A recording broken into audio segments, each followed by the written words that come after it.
10 de novembro, dia de São Leão Magno.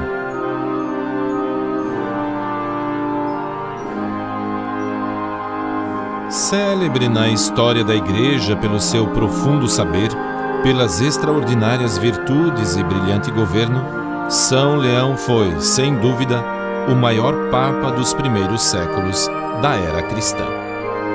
Pouco se sabe de sua vida anterior ao pontificado.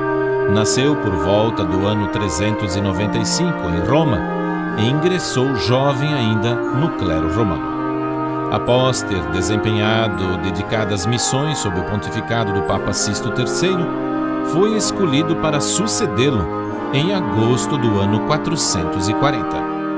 Os tempos eram não muito bons, eram conturbados.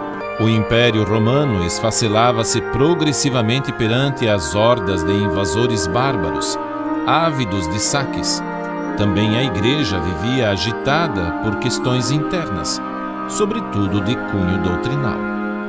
Num século sentia-se sacudida por 4 grandes heresias: o arianismo, o pelagianismo, o nestorianismo e o monofisismo, que deixaram feridas profundas na Igreja. O nome do Papa Leão está intimamente ligado à luta contra o monofisismo, heresia propalada pelo monge Eutiques, que sustentava haver em Cristo não 2 naturezas, mas uma só, a divina, que teria absorvido em si a natureza humana. Negavam-se assim as características da humanidade de Cristo. Estando a par das agitações doutrinárias do Oriente, Leão dirigiu ao patriarca de Constantinopla a célebre Carta Dogmática a Flaviano, na qual expunha a doutrina ortodoxa sobre as 2 naturezas, divina e humana, existentes na única pessoa de Cristo, Filho de Deus. No concílio de Calcedônia, em 451, onde foi condenado o monofisismo, os padres conciliares ouviram a carta do Papa Leão e exclamaram: Pedro falou pela boca de Leão. Era uma confissão de fé por parte dos 600 bispos no primado do Papa em matéria doutrinal. Marcante também ficou na história da Itália a atitude do Papa Leão frente aos invasores hunos, guiados pelo terrível Átila, chamado o Flagelo de Deus. Vencidas todas as resistências do Império Romano e as defesas naturais dos Alpes, Átila invadira o norte da Itália, destruindo tudo a ferro e fogo. O Papa saiu-lhe ao encontro, e tanto foi seu prestígio e eloquência que Átila desistiu de sua ameaça de destruir a Itália e Roma. 3 anos depois, em 455, outro chefe bárbaro, Senserico, à frente dos vândalos, depois de devastar o norte da África, desembarcou na Itália e entrou em Roma. Desta vez, o Papa conseguiu apenas que se poupasse as vidas e não se ateasse fogo à cidade eterna. Nesta emergência, o bispo de Roma já surgia praticamente como suprema autoridade até no campo social. Grande foi a atuação do Papa Leão como chefe espiritual da cristandade.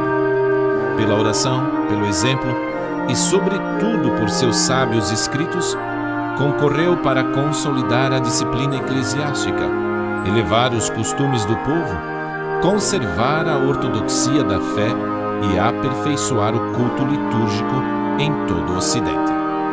Célebres ficaram seus sermões, pronunciados em latim clássico, proferidos nas solenidades do ano litúrgico. Destes sermões, verdadeiros modelos de eloquência cristã, se conservam mais de 100, que junto com as 143 cartas, são documentos preciosos para a história e o dogma. Num dos seus sermões natalinos, o Papa Leão comentava: Nosso Senhor, amados filhos, nasceu hoje como Salvador.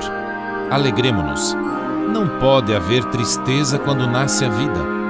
O Filho de Deus assumiu a natureza do homem para reconciliá-lo com seu Criador, de modo que o demônio, autor da morte, fosse vencido pela mesma natureza que ele antes vencera. Toma consciência, ó cristão, da tua dignidade, e já que participas da natureza divina, não voltes aos erros de antes por um comportamento indigno de tua condição. Pelo sacramento do batismo, te tornaste templo do Espírito Santo.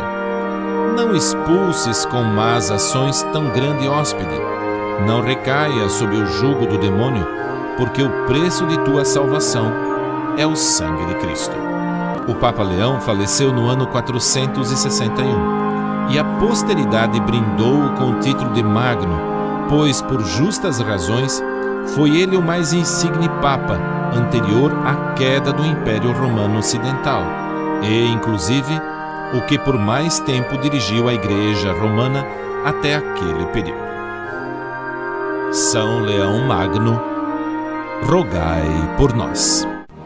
O Santo do Dia. Apresentação: Padre Anísio José.